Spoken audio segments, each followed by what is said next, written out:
the BBC in Shanghai, Bangalore, Melbourne, New York, wherever you are, you're with the BBC.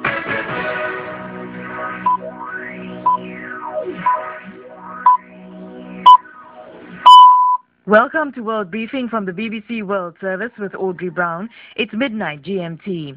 The top stories: Asia's first woman president, Corazon Aquino of the Philippines, has died at the age of 76. Her son made the announcement.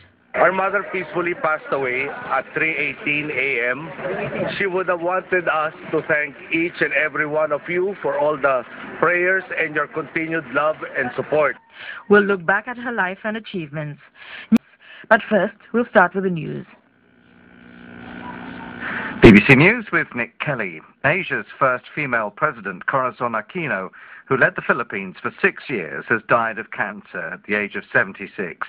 She headed the People Power revolt against the repressive 20-year rule of Ferdinand Marcos in 1986, having been thrust into politics after her husband, a leading Marcos opponent, was shot dead. Here she is, rallying the crowds back then. I ask you to let your voices be heard. I ask you to let the people's power be felt. I ask you to send this message in language unmistakable and clear. Let our people go. Let the Filipino people go. You're listening to World Briefing from the BBC with Audrey Brown. Corazon Aquino, the former president of the Philippines, has died at the age of 76. She was president from 1986 to 1992 after leading the so-called People Power revolution against then-President Ferdinand Marcos.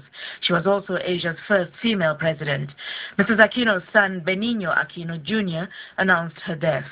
Our mother peacefully passed away at 3:18 a.m., August 1, 2009. She would have wanted us to thank each and every one of you for all the prayers and your continued love and support. It was her wish for all of us to pray for one another and for our country. Joe McGivering looks back at Corazon Aquino's life. Corazon Aquino was thrust into office. Her husband, a prominent opposition leader, returned to the Philippines after 3 years in exile. He was shot dead as soon as he stepped off the plane.